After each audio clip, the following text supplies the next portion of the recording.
आज का हमारा टॉपिक होगा प्रेम्बल ऑफ इंडियन कॉन्स्टिट्यूशन।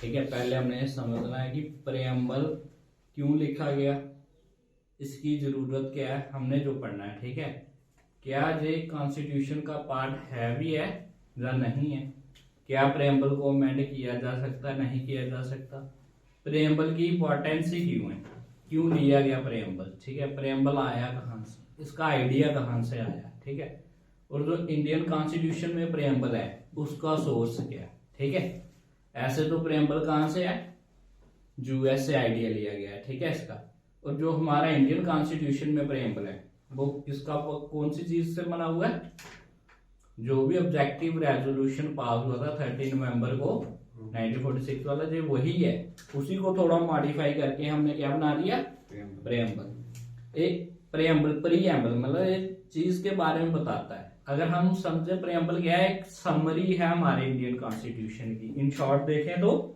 एक समरी है कि कॉन्स्टिट्यूशन में क्या क्या चीजें हो सकती हैं। ठीक है, और जो कॉन्स्टिट्यूशन मेकर थे, ठीक है, उनके दिमाग में क्या था जब वो कॉन्स्टिट्यूशन बना रहे थे। ठीक है, तो इसलिए प्रेम्बल को क्या बोला जाता है, key to the minds of the maker of Indian constitution. ठीक है, कि उनके दिमाग का ताला खोलने वाली चाबी है प्रेम्बल। ठीक है भाई, उनके दिमाग में क्या क्या चीजें थी जो संविधान लिख रहे थे।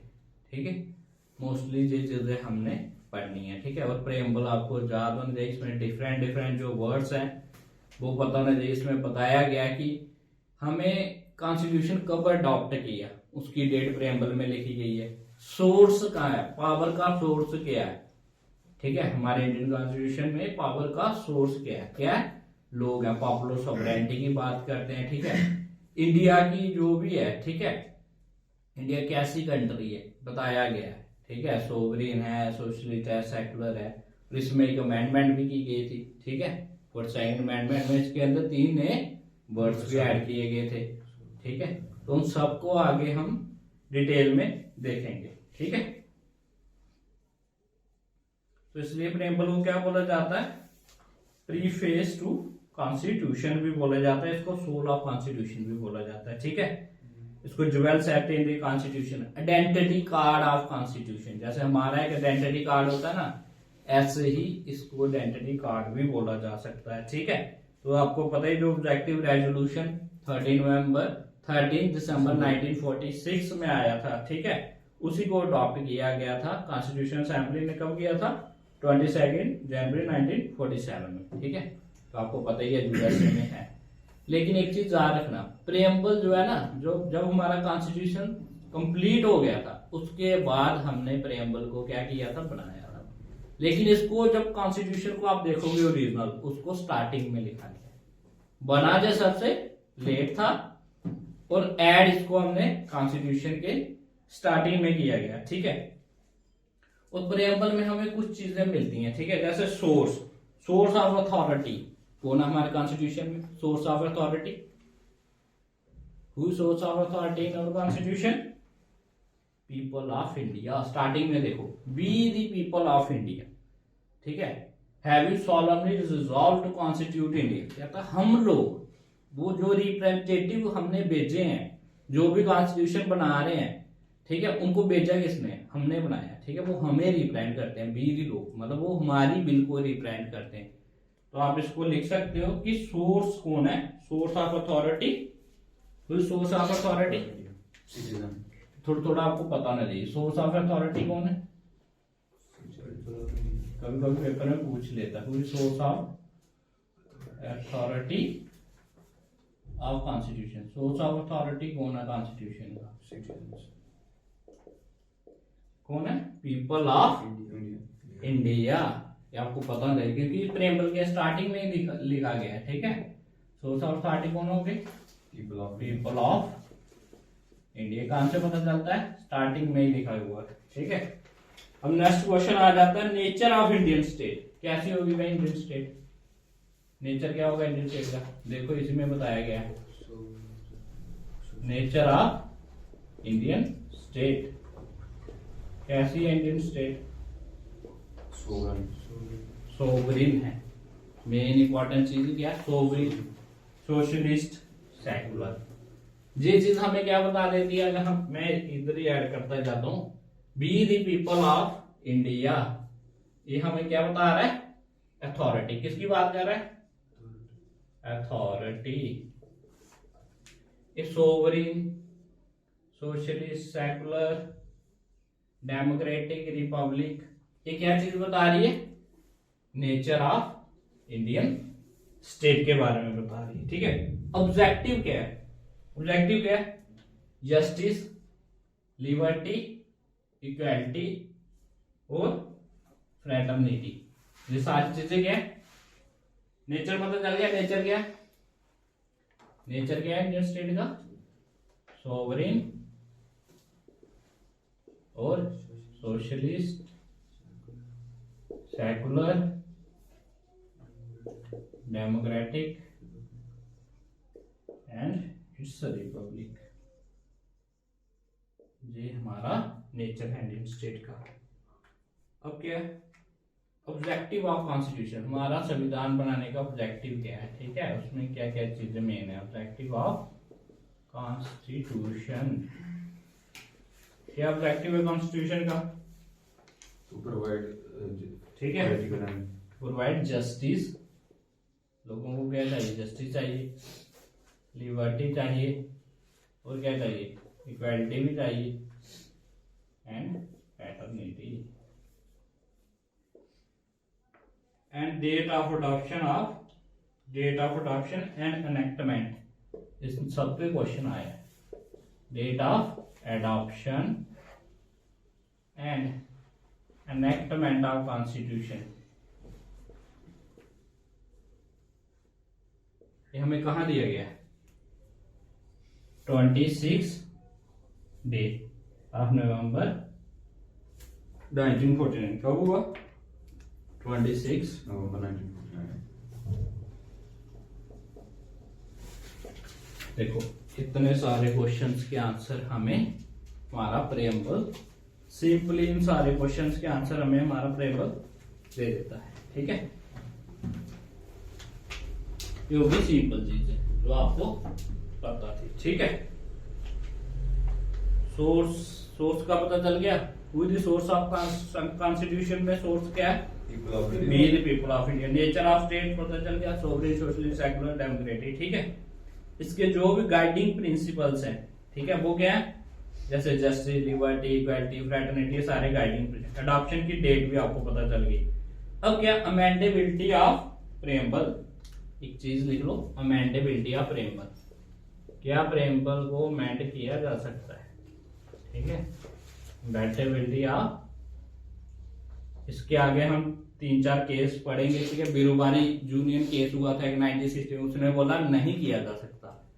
ठीक है, फिर हो जाता है केशवानंद भारती केस, और 1-2 केस आता है, उसमें बोलते हैं कि किया जा सकता है। ठीक है, और क्या जो बिरुबानी केस में बोलता है कॉन्स्टिट्यूशन का अगर पार्ट ही नहीं है तो इसको अमेंड नहीं किया जा सकता।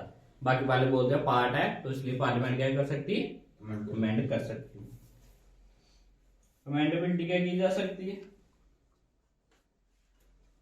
ठीक है, तो इसी में लिख लीजिए 42 कॉन्स्टिट्यूशन अमेंडमेंट हुई थी कब, 1976 में। 3 new words added,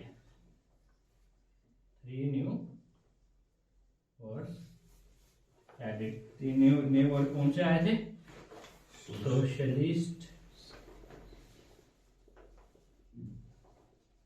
then secular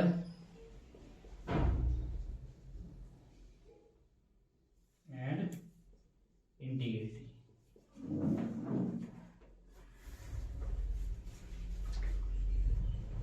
ये 3 चीजें ऐड की गई थी। ठीक है, समझ आ गया। अब हम क्या करेंगे, थोड़ा थोड़ा इन वर्ड्स का मीनिंग देखेंगे।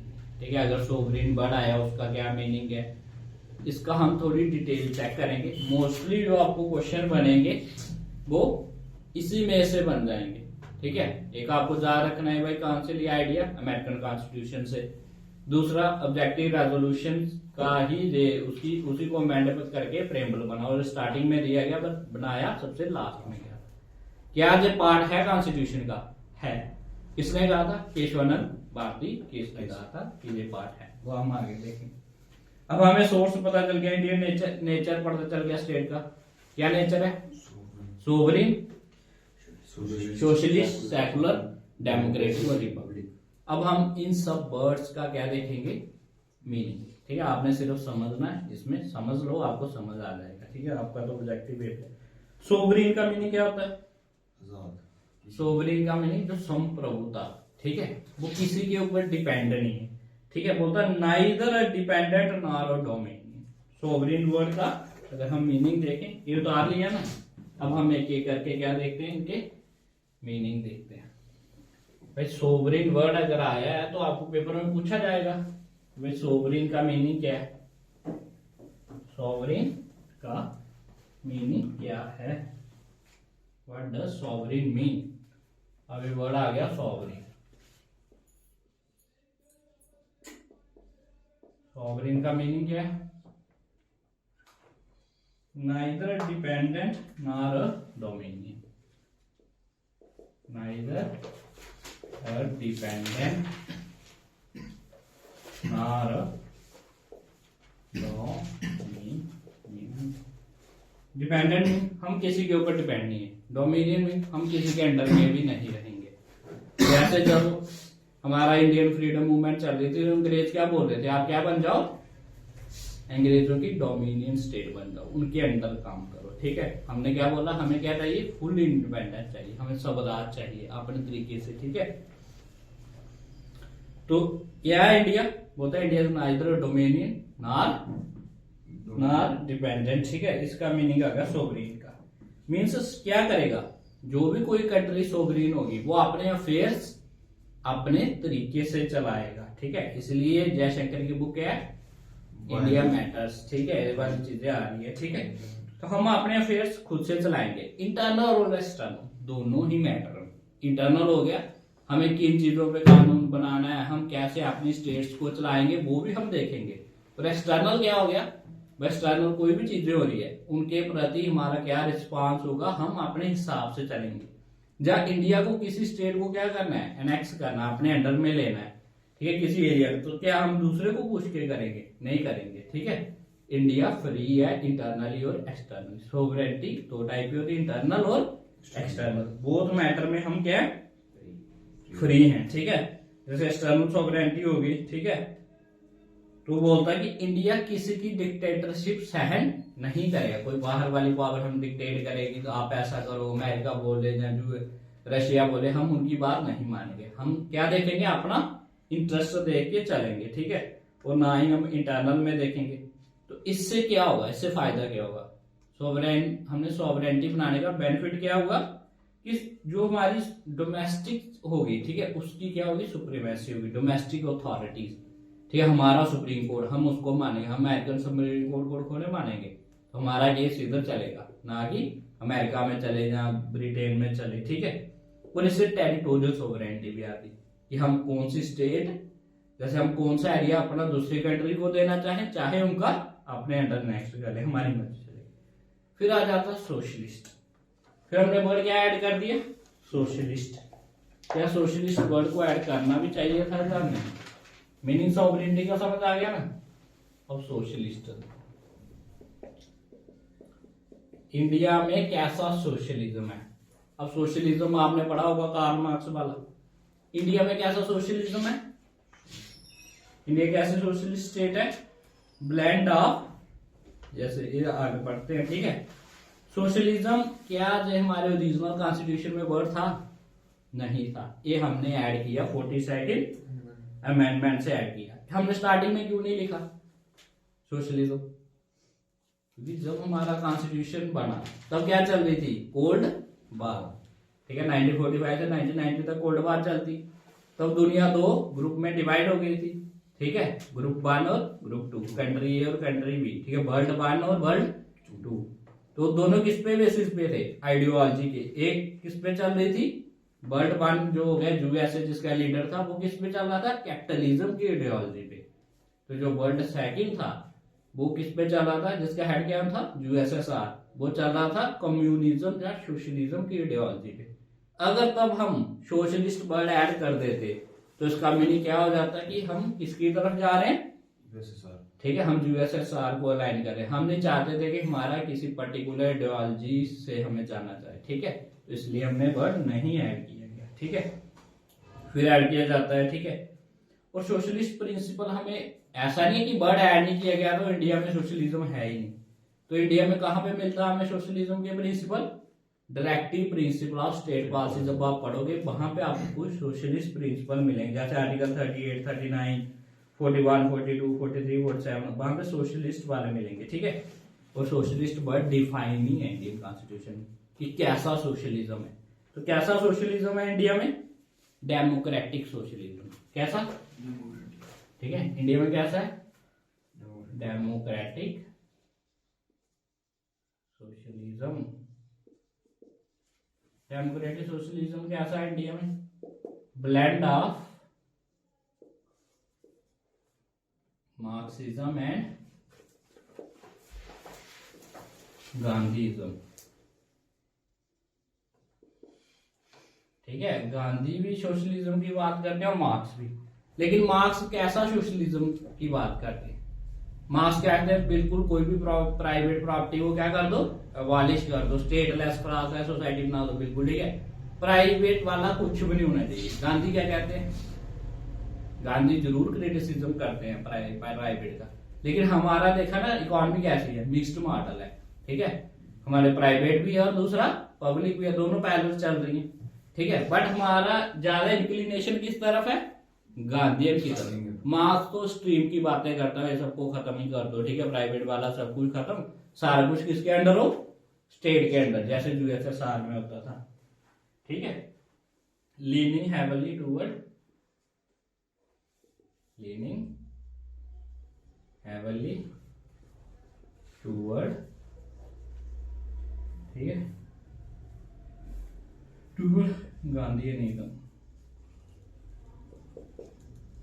मतलब ज्यादा हम गांधी की फिलॉसफी को इंक्लाइन करते हैं, ठीक है।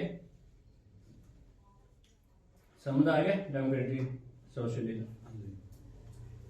तो हमने क्या किया, हमने प्राइवेट प्रॉपर्टी भी रखी और पब्लिक भी है, दोनों चल रहा है, ठीक है, मिक्स्ड इकोनॉमी है। तो अकॉर्डिंग टू सुप्रीम कोर्ट का कहना है कि जो इंडियन सोशलिज्म है वो किस लिए लाया गया, ताकि हम क्या कर सके, जब इंडिया आजाद हुआ तो सब बड़ी बुरी हालत थी, तो सुप्रीम कोर्ट का मानना है कि सोशलिज्म प्रिंसिपल इसलिए लाया गया। अगर हम सब कुछ क्या कर देते, सब कुछ या प्राइवेट कर देते या सब कुछ वो कर देते तो फिर तो खत्म ही हो जाना था, सारे कुछ किसके पास आ जाना था, कैपिटलिस्ट के पास, इंडस्ट्री के पास। सोशलिज्म इसलिए ऐड किया गया ताकि इनइक्वालिटीज को क्या किया जाए, रिड्यूस किया जाए, ठीक है। जो भी इनइक्वालिटी, इनकम और स्टैंडर्ड ऑफ लाइफ था, क्योंकि तब लोग बड़े गरीब थे, लोगों को किसकी सपोर्ट चाहिए, गवर्नमेंट फ्री में आटा दे रही है, सब कुछ नेसेसिटी बेसिक नीड्स का ध्यान रख रही है, हेल्थ भी चाहिए, एजुकेशन भी चाहिए, बेसिक नीड कौन ध्यान रखेगा। अगर हम डायरेक्ट ही अगर कर देते, ठीक है, कैपिटलिस्ट सिस्टम लगा देते, तो स्टार्टिंग में क्या चाहिए, सपोर्ट चाहिए, तो छोटा बच्चा उसको जैसे पेरेंट्स की सपोर्ट चाहिए, वैसे ही हमारा देश आजाद हुआ तो हमें भी सपोर्ट चाहिए, ठीक है, गवर्नमेंट की सपोर्ट चाहिए, स्टेट की सपोर्ट चाहिए, ठीक है। तो डेमोक्रेटिक सोशलिज्म का और क्या एम था कि पॉवर्टी को भी खत्म करना है, तो इसलिए सोशलिज्म जो इनइक्वालिटी, इनकम में, डिसीज में, इन सबको करना है, ठीक है। एक चीज याद रखना, socialist is not a basic structure of constitution, ये नोट में लिख लो, ठीक है, कई बार पूछ लेता क्या ये बेसिक स्ट्रक्चर का पार्ट है, बोलना नहीं, socialist is not a part of basic structure की डॉक्टर कब आई थी, केशवानंद भारती केस में, ठीक है, basic structure of constitution. Secularism है, डेमोक्रेटिक है, बट सोशलिस्ट नहीं है, ठीक है। देन नेक्स्ट वर्ड क्या आ जाता है हमारे पास, सेकुलर। हम सेकुलर का मीनिंग देख लेते हैं, भाई सेकुलर क्या चीज है, क्या है सेकुलर, सेकुलरिज्म किसको बोला जाता है, सेकुलरिज्म होता है principle of separation of religion and state, क्या, separation of religion and and state. अगर मोटा मोटा समझे भाई, स्टेट अपना काम करे, धर्म अपना काम करे, ठीक है। और इंडियन सेकुलरिज्म आगे हम पढ़ेंगे, इंडियन सेकुलरिज्म क्या है, ठीक है। तो इसमें क्या होगा, किसी भी धर्म के खिलाफ कोई भी क्या नहीं होगी, डिस्क्रिमिनेशन नहीं होगी, ठीक है। जैसे पाकिस्तान में क्या इस्लामिक स्टेट है, तो सीधा ही बोल दिया कि हम किसको सपोर्ट करेंगे, इस्लाम को करेंगे, ठीक है। इंडिया में ऐसा कोई सिस्टम नहीं है, हम किसी भी धर्म को क्या नहीं करेंगे, डिस्क्रिमिनेट नहीं करेंगे। स्टेट के नजरों में सारे धर्म बराबर है, स्टेट का अपना कोई धर्म नहीं है, ये इंडियन सेकुलरिज्म है, ठीक है। तो जो इंडियन सेकुलरिज्म कैसा, पॉजिटिव सेकुलरिज्म है इंडिया में, कैसा पॉजिटिव सेकुलरिज्म इंडिया में है। वो बोलता है कि जरूरत पड़ने पे स्टेट क्या भी कर सकती है, इंटरफेयर धर्म में कर सकती है। जो वेस्टर्न सेकुलरिज्म है वो कैसा है, नेगेटिव सेकुलरिज्म है। वो बोलता हमने कोई भी हम उसमें क्लियरली क्या स्ट्रिक्ट जो है, मतलब कि डिफरेंस है कि भाई स्टेट अपना काम करे, रिलीजन अपना काम करे, चर्च अपना काम करेगी, किंग अपना काम करेगा, ठीक है। उनके दोनों में इंटरफेरेंस नहीं होगी। बट इंडिया का कैसा पॉजिटिव सेकुलरिज्म है। अगर जरूरत पड़ जाए तो गवर्नमेंट क्या करेगी, पॉलिसीज भी बना सकती है किसी पर्टिकुलर धर्म के लिए, ठीक है। अगर वहां के लोग पिछड़े हैं तो गवर्नमेंट उनको सपोर्ट करने के लिए पर्टिकुलर कोई स्कीम ला सकती है, कोई पॉलिसी बना सकती है, ठीक है। ऐसा भी है, ठीक है। और सेकुलरिज्म क्या है, बेसिक स्ट्रक्चर डॉक्ट्रिन का पार्ट है, याद रखना, ठीक है। जैसे सुप्रीम कोर्ट का एक अभी लेटेस्ट केस हुआ है, हिजाब बैन केस, आपने देखा होगा, हिजाब बैन केस 2022। अभी चल नहीं रहा था कि हिजाब, कुछ लड़कियां कह रही हम हिजाब पहन के स्कूल में जाएंगी, ठीक है। तो क्या उसका अलो करना चाहिए, नहीं करना चाहिए, ठीक है। तो ऐसे केस भी आते हैं, ठीक है। अब वेस्टर्न सेकुलरिज्म और इंडियन सेकुलरिज्म का थोड़ा पता होना चाहिए। वेस्टर्न सेकुलरिज्म कैसा है, नेगेटिव कंसेप्ट ऑफ सेकुलरिज्म है वेस्टर्न, ठीक है। वहां पे स्ट्रिक्ट सेपरेशन है रिलीजन की और स्टेट की। तो इंडियन सेकुलरिज्म क्या है, पॉजिटिव कंसेप्ट ऑफ सेकुलरिज्म है, ठीक है। बोलता पब्लिक पॉलिसी बनाई जा सकती है किसी भी रिलीजियस इश्यूज के लिए, ठीक है। बट हम इक्वल रिस्पेक्ट देते हैं सारे धर्मों को, ठीक है, प्रोटेक्शन भी देते हैं, ठीक है। वहां पे रिलीजन क्या है, बिल्कुल एक प्राइवेट मैटर है। रिलीजन क्या है, बेस्ट में प्राइवेट मैटर हमारे इधर नहीं है, ठीक है। वहां पे uniform single code of law होता है, ठीक है। बट हमारे इधर क्या है, जैसे पर्सनल लॉस है, अलग अलग बोर्ड्स है, अगर उनके अंदर कुछ कमी है तो अमेंड कौन कर सकता है, गवर्नमेंट इंटरफेयर कर सकती है थोड़ा बहुत, ठीक है। तो हम किस पे चलते हैं, इंडियन सेकुलरिज्म प्रिंसिपल डिस्टेंस का प्रिंसिपल हम फॉलो करते हैं। जो इंडियन सेकुलरिज्म है, एक याद रखना, इंडियन सेकुलरिज्म कैसा है, पॉजिटिव सेकुलरिज्म, समझ आ गया। पॉजिटिव सेकुलरिज्म का मीनिंग क्या है, गवर्नमेंट इंटरफेयर कर सकती है, ठीक है। और हम किस पे फॉलो करते हैं, principle of principle distance. Principle distance में प्रिंसिपल ऑफ, कौन सा प्रिंसिपल फॉलो करते हैं, प्रिंसिपल डिस्टेंस, ठीक है। बेस्ट में क्या होता है, प्रिंसिपल ऑफ स्ट्रिक्ट न्यूट्रलिटी, ठीक है। स्टेट न्यूट्रल है, वो धर्म के मैटर में इंटरफेयर नहीं करता। ये क्या कहता है, प्रिंसिपल ऑफ प्रिंसिपल डिस्टेंस, बोलता हम धर्म से दूरी बना के रखेंगे। प्रिंसिपल डिस्टेंस मीन थोड़ी दूरी बना के रखेंगे, अगर हमें लगता है कि जरूरत है तो हम क्या करेंगे, इंटरफेयर भी करेंगे। ये इंडियन वाला सिस्टम। तो इंडियन कैसा होगा, पॉजिटिव सेकुलरिज्म, ठीक है। इंटरफेरेंस ऑफ द स्टेट, तो इसका मीनिंग क्या होता है, interference of the state when required. जब जरूरत होगी तो स्टेट क्या करेगी, इंटरफेयर भी करेगी, भाई समझ आ गया। नेक्स्ट आगे हम देखेंगे डेमोक्रेटिक वर्ड का क्या मीनिंग है।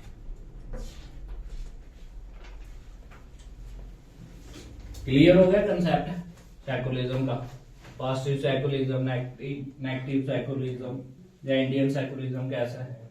नेक्स्ट वर्ड क्या है, डेमोक्रेटिक। डेमोक्रेटिक वर्ड का क्या मीनिंग है,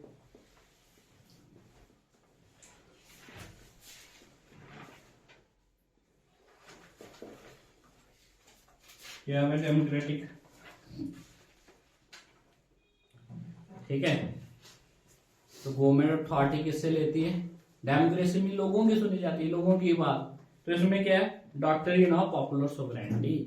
डेमोक्रेटिक में क्या है? बिल ऑफ पीपल होगी, ठीक है।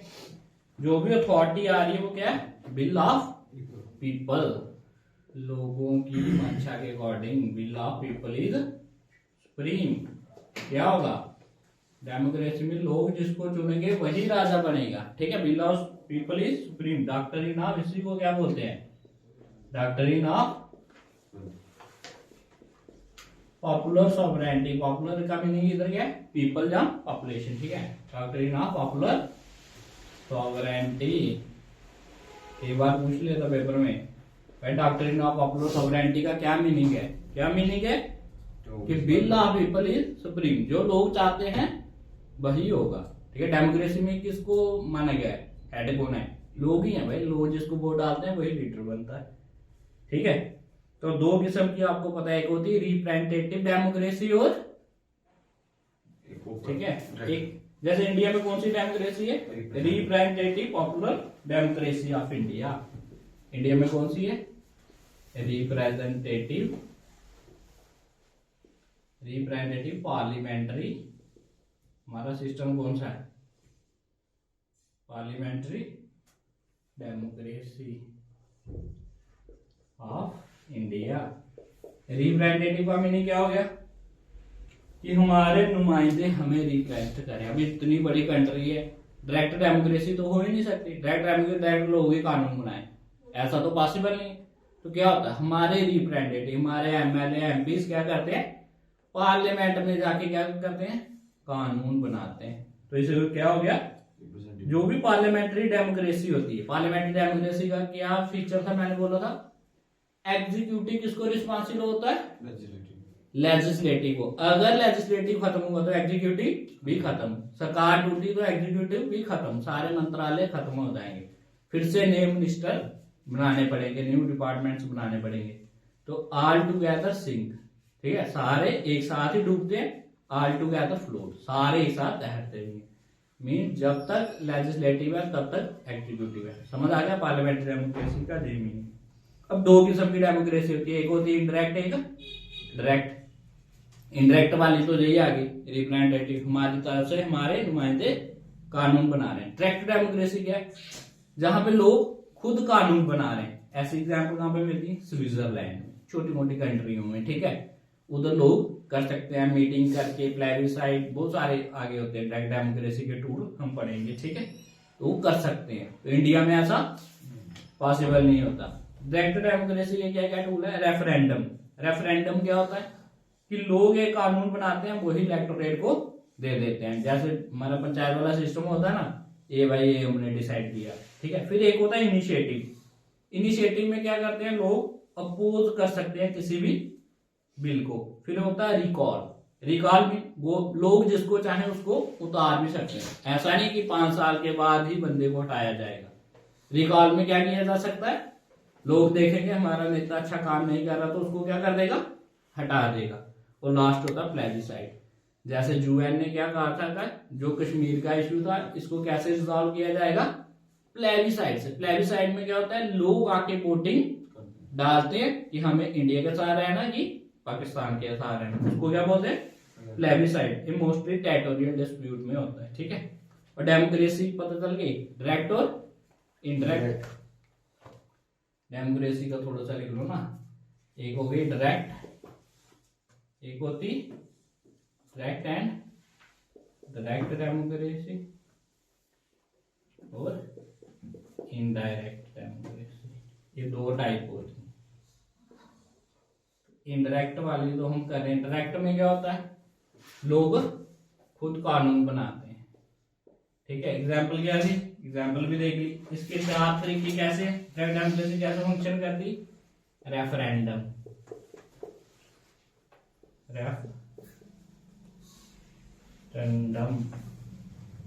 रेफरेंडम में क्या होता है? लोग ही कानून बना देते हैं। सेकंड क्या है? इनिशिएटिव। पीपल किसी भी बिल को क्या कर सकते हैं? प्रपोज कर सकते हैं, इनिशिएटिव लेना। ठीक है, कोई भी बिल लोग चाहते हैं कि ये वाला कानून बनाया जाए, वो उस पे प्रपोज करेंगे, इस चीज पे किए जाए। नेक्स्ट क्या था, रिकॉल, किसी को भी उतारा जा सकता अगर वो अच्छा काम नहीं कर रहा, उसके पोजीशन से ऑफिस से निकाला जा सकता पहले ही। ठीक है, नेक्स्ट कौन सा आ गया, प्लेबिसाइट। प्लेबिसाइट कहां पे होता है, जहां पे कोई भी टेरिटोरियल डिस्प्यूट हो, लोग वोट करेंगे। जैसे अभी हमने देखा था ब्रेग्जिट वाला इशू, ब्रेग्जिट पता है किसी को, exit of Britain from European union, उसको क्या बोलते हैं, ब्रेग्जिट। यूरोपियन यूनियन का पार्ट पहले ब्रिटेन था, बट ब्रिटेन ने क्या कर दिया 2016 में उससे आउट हो गया।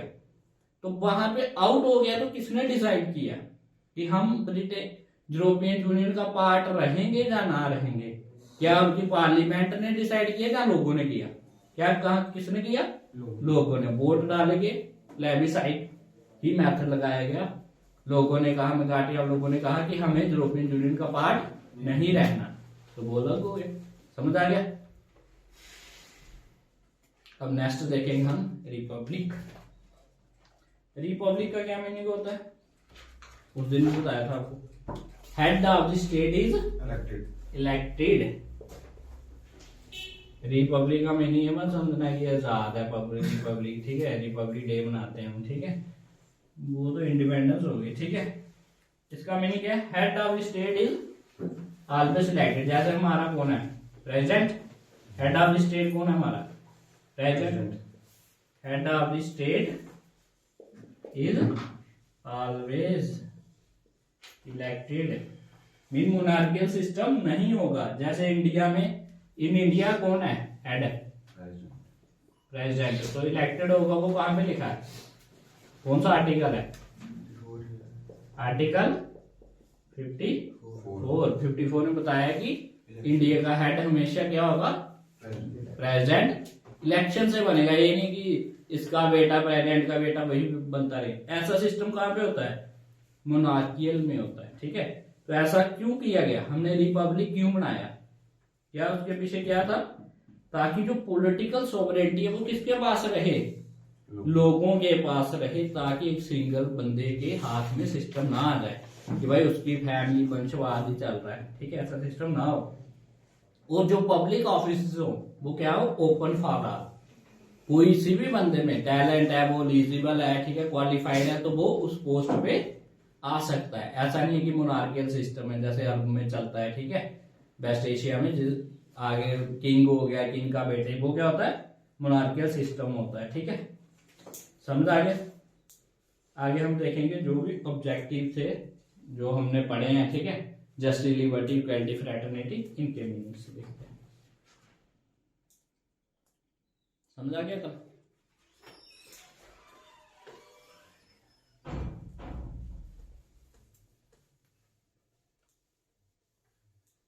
प्रेम्बल को अगर आपने एक बार डिटेल में इसलिए कर रहे हैं हम, क्योंकि इन्हीं वर्ड्स पे पॉलिटी सारी टिकी हुई है। जिसको इन वर्ड्स का मीनिंग नहीं समझ आया उसको आगे पूरी पॉलिटी या पॉलिटिकल साइंस ही समझ नहीं आएगी। ठीक है, अगर इन वर्ड का मीनिंग समझ आ गया, इसी में से ही सारे क्वेश्चन बेसिक बनेंगे। इसी के अंदर पूरे कॉन्स्टिट्यूशन की क्या है, असेंस है। प्रेम्बल में क्या है, पूरे संविधान का असेंस है। भाई क्यों चीजें हुई, अगर ये चीजें समझ ली ना आपने, तो आप किसी सुप्रीम कोर्ट के जज के साथ भी बहस कर सकते हो, भाई ये चीज गलत कह रहे हो आप, जहां सही कह रहे हो, क्योंकि आपको समझ होगी कि हमारे जो भी कॉन्स्टिट्यूशन मेकर थे उनके दिमाग में क्या क्या चीजें चल रही थी। इवन सुप्रीम कोर्ट खुद हेल्प लेता है किसकी, प्रेम्बल की। जब उनको कुछ समझ नहीं आता इस वर्ड का क्या मीनिंग हो सकता है या इस चीज को कैसे इंटरप्रेट करें, वो भी कहां से हेल्प लेते हैं, प्रेम्बल से। ठीक है, तो ऑब्जेक्टिव में क्या देखेंगे हम, जस्टिस। पहला ऑब्जेक्टिव क्या आ जाता है, जस्टिस कहां से लिया गया, रशियन रेवोल्यूशन हुआ था ना, रशियन रेवोल्यूशन से आइडिया लिया गया था। वो 1997 में बोलते हैं अक्टूबर रेवोल्यूशन, रशियन रेवोल्यूशन। ठीक है, ब्लडी रेवोल्यूशन, या उनको सबको रशियन रेवोल्यूशन से ये प्रिंसिपल आया गया। ठीक है, जस्टिस हमारे उसमें जस्टिस देखो कौन कौन सी जस्टिस की बात की जा रही है, social, economic and political justice. ठीक है, इन तीन किस्म की जस्टिस की बात की जा रही है। आइडिया कहां से, रशियन रेवोल्यूशन। और कहाँ पे मिलता है ये हमें जस्टिस का? एक तो फंडामेंटल राइट्स में जस्टिस की बात की गई, दूसरा directive principle of state policy में भी जस्टिस की बात की गई। कहाँ पे? Fundamental rights and directive principles of, न्याय तो करना है बट कहाँ पे इसका आइडिया मिल रहा है हमें? कॉन्स्टिट्यूशन में फंडामेंटल राइट और directive principle of state policies में हमें जस्टिस का आइडिया मिलता है। हमारे कॉन्स्टिट्यूशन में ये चीज कहाँ पे है? और हमने किनसे इंस्पायर हुए थे? रशियन रेवोल्यूशन से इंस्पायर होकर हमने किया गया है। ठीक है, अब आइडिया जो भी जस्टिस है, कौन सी जस्टिस है? सोशल जस्टिस, सामाजिक न्याय। सोशल जस्टिस क्या होगी कि हमें कास्ट, रेस, सेक्स, रिलीजन इसके बेसिस पे क्या नहीं करना? डिस्क्रिमिनेशन नहीं करना। ठीक है, सुप्रीम कोर्ट ने क्या कहा है इसको? उसने कहा है social justice and judicial review जो है फंडामेंटल एलिमेंट है इंडियन कॉन्स्टिट्यूशन के। क्या?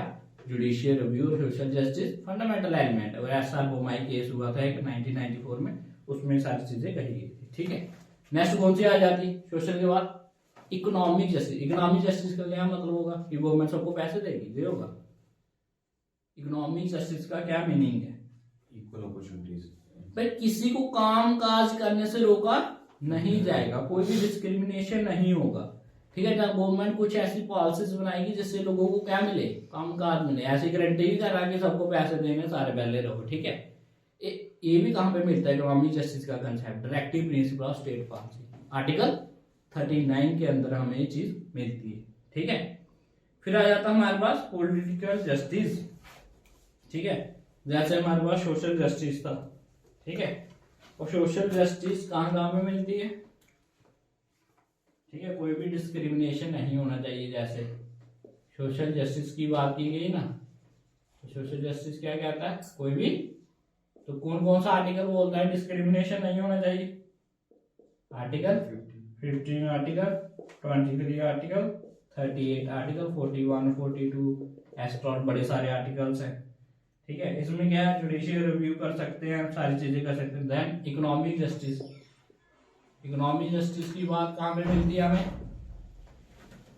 डीपीएसपी में। ठीक है, इकोनॉमिक जस्टिस की बात करते हैं डीपीएसपी आर्टिकल 39। देन कौन सी आ जाती? Political justice.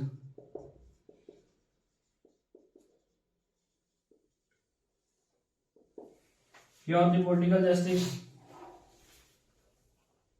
बोलता हर बंदे को, ठीक है, everyone has free and fair opportunity to engage in politics without any prejudice. ठीक है, हर बंदा इलेक्शन लड़ सकता है। हर बंदे जो भी एलिजिबल होगा उसको क्या होगा? वोटिंग राइट भी होगा। ठीक है, हर बंदे की वोट की वैल्यू भी बराबर होगी। ठीक है, सारे ऑफिस जो भी पॉलिटिकल प्रोसेसेस है, पॉलिटिकल ऑफिस है, सबके लिए ओपन होंगी। ठीक है, तो इसमें equal access to political offices and involvement in government process. ठीक है, सबको बराबर होगा। तो कौन सा आर्टिकल आ जाता है? ये आ जाता है इसमें आर्टिकल, जैसे आर्टिकल 16। आर्टिकल 16 होता है ना, उसमें 325, 326, 325 में होता है कि वोट डालने से किसी को मना नहीं किया जाएगा किसी बेसिस पे। ठीक है, जब हम इलेक्टोरल पढ़ते हैं उसमें इलेक्शन कमीशन 3 कौन सा होता है? 324, उसी का आ गया 325, 336 बता रहा है। ठीक है, सबको पॉलिटिकली हमने जस्टिस करनी है। ठीक है, अब कोई भी बंदा प्राइम मिनिस्टर बन सकता है। ठीक है, कोई भी उसमें आ सकता है। देन आ जाती है हमारे पास लिबर्टी। लिबर्टी का कंसेप्ट कहां से लिया गया? फ्रेंच रेवोल्यूशन जो 1789 में हुआ। देन आ गई वर्ड लिबर्टी। लिबर्टी का क्या मीनिंग है? आजादी। लोग इसमें फ्रीडम से इसको कंपेयर कर लेते हैं। Liberty mean freedom. क्या ऐसा है कि फ्रीडम आपको कंप्लीट है? एब्सोल्यूट फ्रीडम की बात की जा रही है? नहीं, भाई जिसकी मर्जी में, मेरे को लिबर्टी है, मेरी मर्जी में कुछ भी करूं, मेरी मर्जी में जोर जोर से म्यूजिक बजाऊं, दूसरों को डिस्टर्ब करूं, लिबर्टी है। बट उसमें क्या है? रेस्ट्रिक्शंस भी हैं। लिबर्टी तो है बट उसमें क्या होगी? आइडिया कहां से लिया गया? फ्रेंच रेवोल्यूशन से। ठीक है, liberty mean absence of restrain. Absence of क्या होता है? रेस्ट्रेन, मतलब आपको कोई चीज रोके ना, रेस्ट्रेन। ठीक है, एब्सेंस ऑफ रेस्ट्रेन। तो इसका meaning sustain on the activity of individual, किसी इंडिविजुअल की एक्टिविटी पे कोई भी रुकावट नहीं होगी। ठीक है, तो इसका ये भी मीनिंग है कि प्रोवाइडिंग अपॉर्चुनिटीज।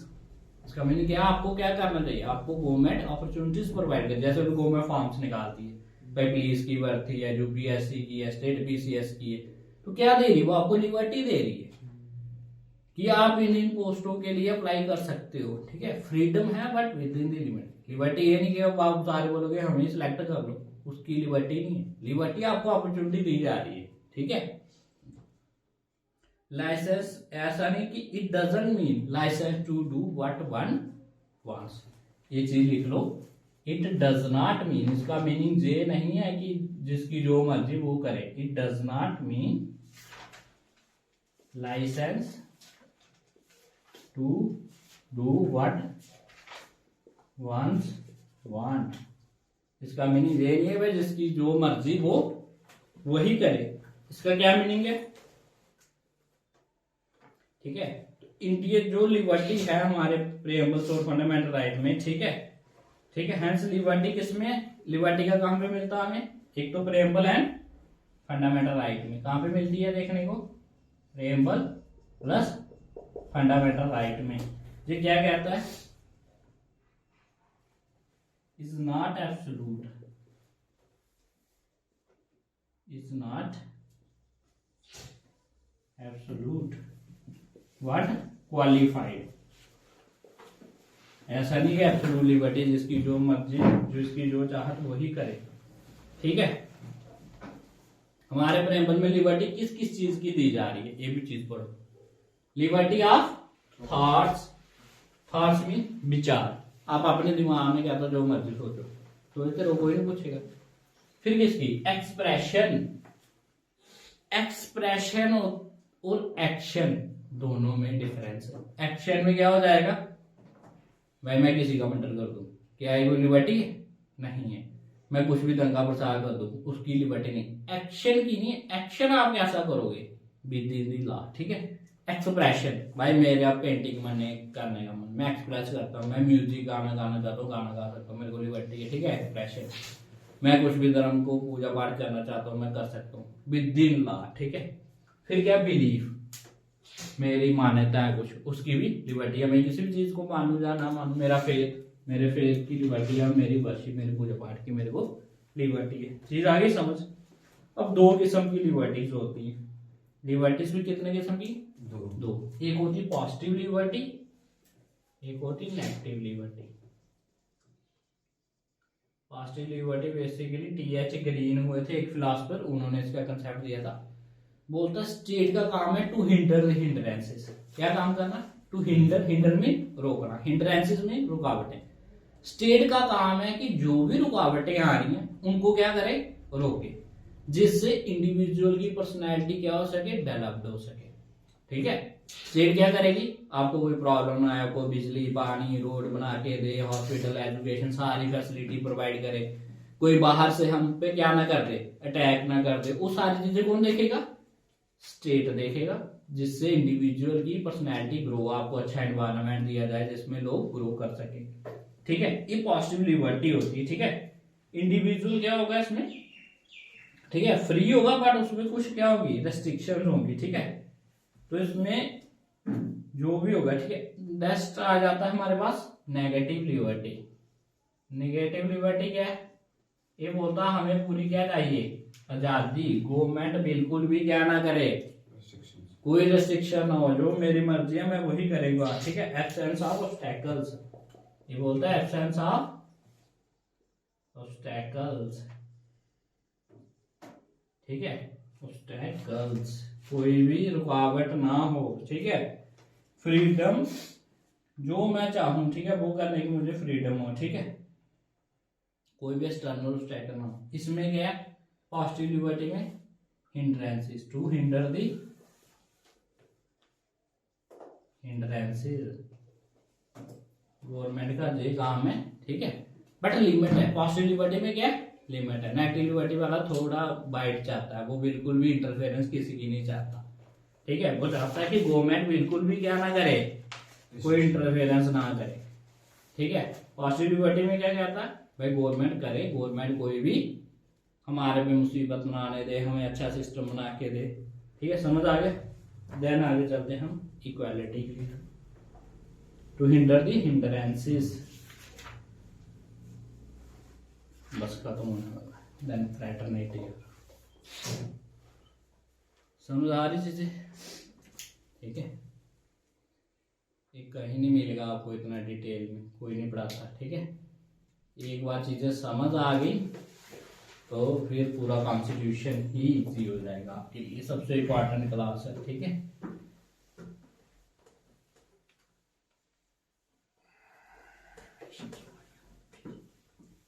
इसके बाद आप कोई भी क्वेश्चन उठाओगे आप नहीं अटकोगे। ठीक है, अगर ऊपर ऊपर से पढ़ लोगे जिंदगी भर समझ नहीं आएगा बेसिक क्या है।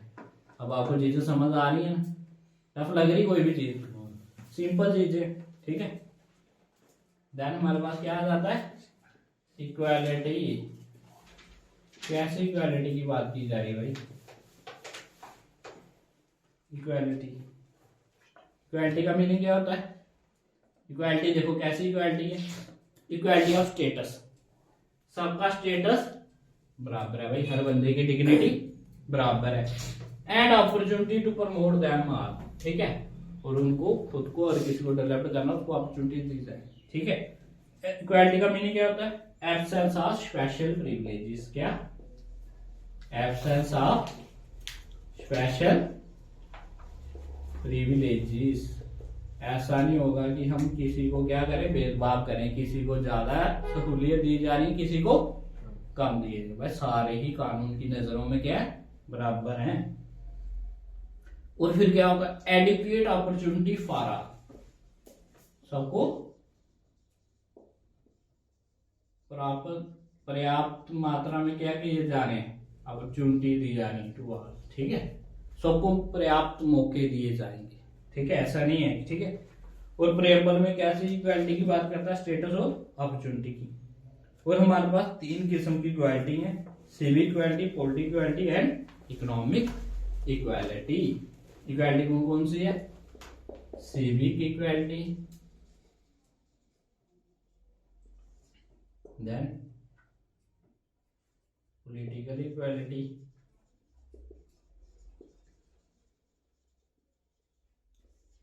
Then economic equality. अब इनके मीनिंग क्या है वो देख लेते हैं। क्या होती है भाई सिविक इक्वालिटी? आर्टिकल 14, 15, 16, 17, 18 जो भी हम फंडामेंटल राइट में पढ़ते हैं ना, right to equality. Right to equality किस किस आर्टिकल के अंडर दी गई है? आर्टिकल 14 to 18, वो सारी सिविक चीजों के बारे में। ठीक है, हाँ मतलब कोई डिस्क्रिमिनेशन नहीं होगा, सबको इक्वालिटी होगी। ठीक है, अनटचेबिलिटी नहीं होगी, कोई भी किसी के साथ अपने नाम के साथ महाराजा ये वो नहीं लगाएगा। ठीक है, ये सारी चीजें सिविक। और पॉलिटिकल इक्वालिटी, सिविक इक्वालिटी के आर्टिकल लिख लो कौन से। ठीक है, 14, 18, 16, 17, 18। पॉलिटिकल इक्वालिटी क्या होगी? जैसे आर्टिकल 325 कहता है किसी को भी no one is ineligible for inclusion in electoral roll. भाई किसी को भी वोटर लिस्ट से हटाया नहीं जा सकता। किस बेसिस पे? रेस, रिलीजन, सेक्स, कास्ट, इस बेसिस पे हम नहीं हटाएंगे। तो कौन सा आर्टिकल? आर्टिकल पॉलिटिकल इक्वालिटी है ना भाई, हर बंदे को वोट डालने की आजादी है। ठीक है, पॉलिटिकल इक्वालिटी। इकोनॉमिक इक्वालिटी कौन सी आ जाती है? डीपीएसपी में हमने पढ़ी है। ठीक है, कहाँ पे? आर्टिकल 39 में बोलता है कि सबको अपॉर्चुनिटी दी जाए। ठीक है, गवर्नमेंट ऐसा सिस्टम करे कोई भूखा ना मरे। ठीक है, ये आ गया समझ। नेक्स्ट वर्ड आ जाता है फ्रैटरनिटी। फ्रैटरनिटी क्या होती है? भाईचारा बना के रखना।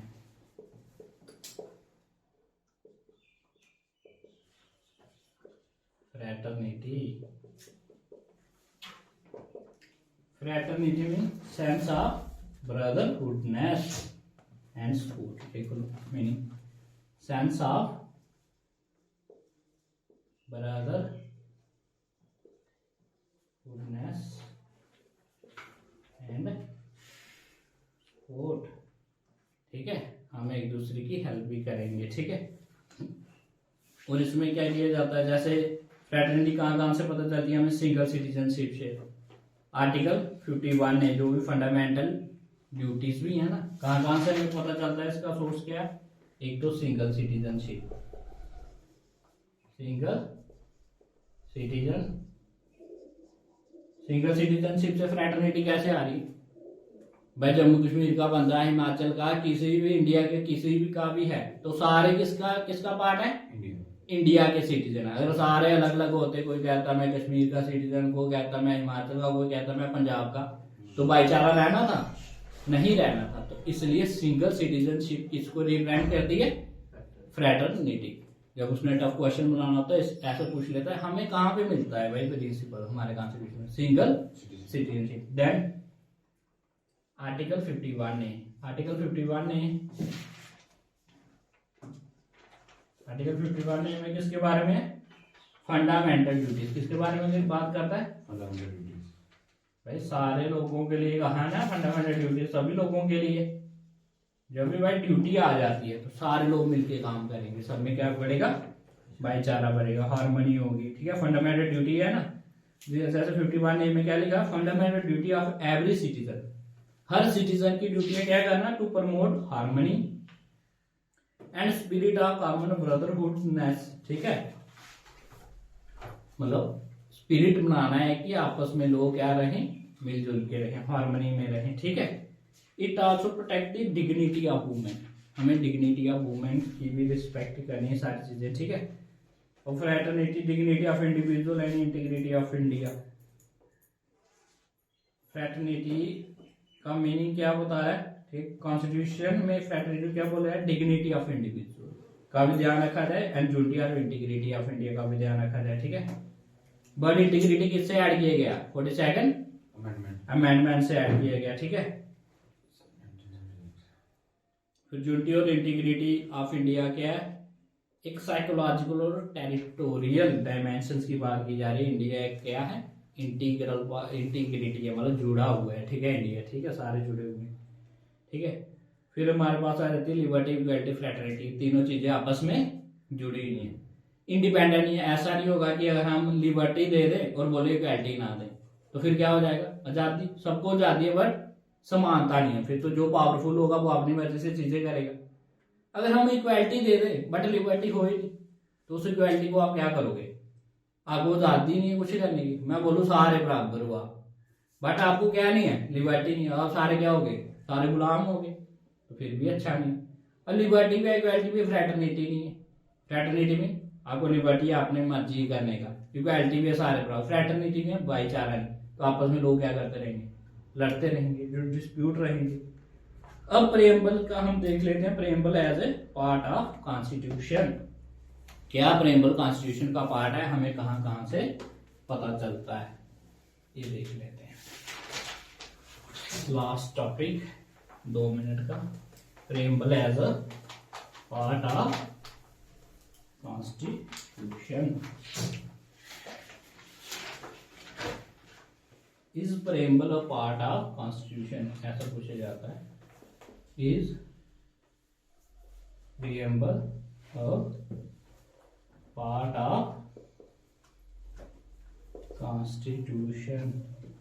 तो इसके पीछे का हम सारी चीजें देखेंगे, किसने कहा कि पार्ट है और किसने कहा कि पार्ट नहीं है। पहला केस कौन सा आता है? बीरूवारी यूनियन केस। लिख लो, पेपर में मिलेगा आपको। बीरूवारी यूनियन केस 1960 में। ये क्या बोलता है? Preamble assist the interpretation of constitution and key to the minds of the maker. ये बोलता है प्रेम्बल क्या है? क्या बोलता है? Is a part of constitution. इसमें क्या बोल देता है? प्रेम्बल क्या पार्ट नहीं है। ये क्या बोलता है? Not part of constitution. अगर पार्ट ही नहीं है तो hence parliament cannot, hence parliament क्या नहीं कर सकती? पार्ट ही नहीं होगा तो अमेंड कैसे करेगी? कैनॉट अमेंड इट पार्लियामेंट इसको अमेंड नहीं कर सकता। और यही कहता है preamble is key to the minds of constitution maker. Preamble is the key to the minds of constitution maker. ये बात इसी में कही गई है, ठीक है। देन हमारे पास कौन सा केस आ जाता है, केशवानंद भारती केस। इसमें क्या है, कौन सी डॉक्ट्रिन आती है, बेसिक स्ट्रक्चर डॉक्ट्रिन। कौन सी आती है, Basic structure. इधर लिख लो नीचे, बेसिक स्ट्रक्चर डॉक्ट्रिन। सबसे इंपॉर्टेंट है, क्वेश्चन आता ही आता है हर साल। ये बेसिक स्ट्रक्चर डॉक्ट्रिन की बात है। तो ये क्या बोलता है, प्रेम्बल क्या है, पार्ट है, पार्ट ऑफ कॉन्स्टिट्यूशन। प्रेम्बल को क्या बोलता है, पार्ट। इसी ने कहा था कि प्रेम्बल जो है पार्ट है। अगर प्रेम्बल पार्ट होगा तो पार्लियामेंट क्या कर सकती है, पार्लियामेंट कैन अमेंड इट। तो पार्लियामेंट इसको अमेंड कर सकती है। एक चीज याद रखना, ठीक है, ये नोट में लिख लो। हाउएवर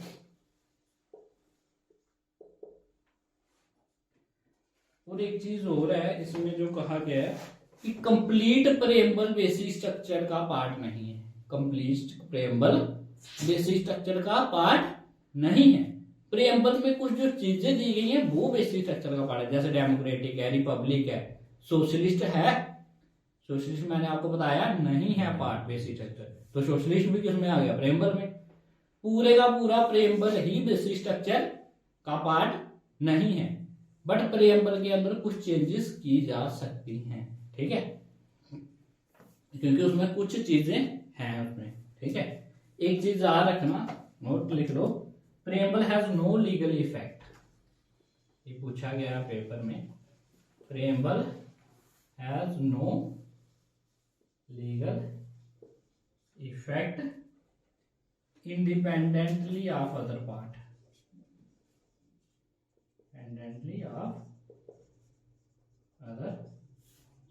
बोलता अकेले प्रेम्बल की कोई भी वैल्यू नहीं है। इंडिपेंडेंट अगर इसको हम कॉन्स्टिट्यूशन से हटा दें, बोले सिर्फ प्रेम्बल प्रेम्बल ही है, तो इसकी क्या वैल्यू होगी, होता है इंडिपेंडेंटली इसकी कोई वैल्यू नहीं है। जब हम पूरा कॉन्स्टिट्यूशन पढ़ेंगे फिर ही प्रेम्बल की क्या है, वैल्यू है। इंडिपेंडेंटली इसकी कोई वैल्यू नहीं। और फिर ये क्या हो जाएगा, इट इज नॉन जस्टिसेबल। पहला पॉइंट। दूसरा पॉइंट लिखो, इट इज नॉन जस्टिसेबल। ऐसा नहीं है कि आप कोर्ट में चले जाओ, हमारे प्रेम्बल में ये चीज लिखी है तो ये चीज नहीं हो रही, तो मेरा फंडामेंटल राइट क्या हो गया, नॉन जस्टिसेबल है, ठीक है। नो लीगल इफेक्ट है, इसका कोई भी लीगल इफेक्ट इंडिपेंडेंटली नहीं है, ठीक है।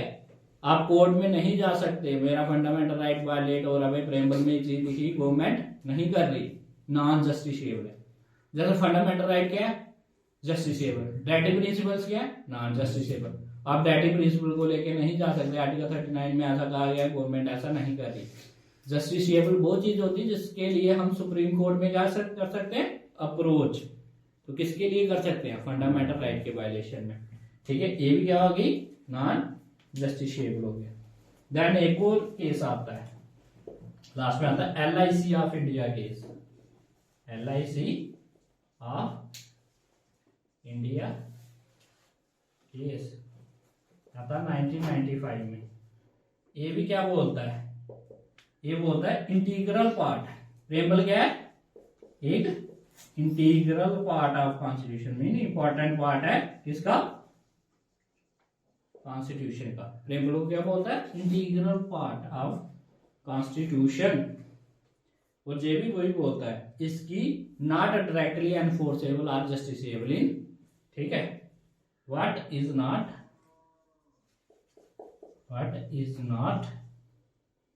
Directly enforceable. ये कहता है इसको डायरेक्टली आप एनफोर्सेबल नहीं कर सकते इन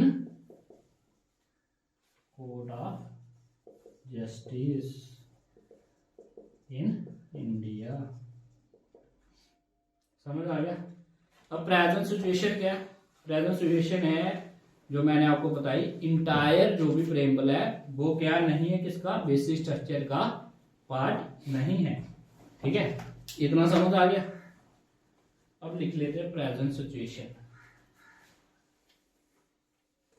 वरना आप भूल जाओगे। ठीक है, प्रेजेंट सिचुएशन क्या है अभी?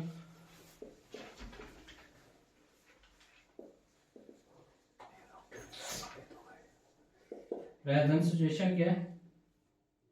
Entire preamble is not part of basic structure doctrine. Part of basic structure doctrine का इंटायर पूरा नहीं है। ठीक है, but it has few provisions. ठीक है, but few provisions form the basic structure. Few provision कौन से हैं जो बेसिक स्ट्रक्चर का पार्ट बनते हैं? Like secularism, democratic. ठीक है, सो पार्लियामेंट इसको क्या कर सकती है? अमेंड कर सकती है। So parliament can amend the preamble. अब मैंने आपको बताया था, हमने प्रीएम्बल का आइडिया कहां से लिया? सबसे पहले किसने ऐड किया था? यूएसए ने। तो यूएसए में प्रीएम्बल क्या है? इंटीग्रल पार्ट है उनके कॉन्स्टिट्यूशन का। यूएसए में प्रीएम्बल इंटीग्रल पार्ट नहीं है। इंडिया में क्या है वो? Integral part. किसने कहा था इंटीग्रल पार्ट है? LIC केस में कहा गया कि preamble is integral part of Indian constitution. USA में ऐसा है नहीं, यूएसए में इंटीग्रल पार्ट नहीं है। यूएसए में प्रीएम्बल को पहले ही अडॉप्ट कर लिया था कॉन्स्टिट्यूशन बनने से पहले, और इंडिया में कब अडॉप्ट किया गया? कॉन्स्टिट्यूशन बनने के बाद। बट उसको लिखा कॉन्स्टिट्यूशन से पहले गया, मतलब पहले लिखा नहीं, उसको ऐड भी पहले किया गया। ठीक है, लेकिन जो हमने बनाया था प्रीएम्बल वो सारा संविधान बनने के बाद में। तो अमेरिका में भी कॉन्स्टिट्यूशन बना ही था, प्रीएम्बल पहले ही चल रहा था। ठीक है, आज हम हमारा इधर कंप्लीट प्रीएम्बल हुआ होगा। ऐसा आपको कोई भी यूट्यूब पे वीडियो भी नहीं मिलेगा इतना डिटेल में प्रीएम्बल का। ठीक है, इससे इंफॉर्मेशन एक्स्ट्रा किसी को भी नहीं पता होगी। ठीक है, यही होगा। अगर आपको नहीं आता फिर किसी को नहीं आता। ठीक है।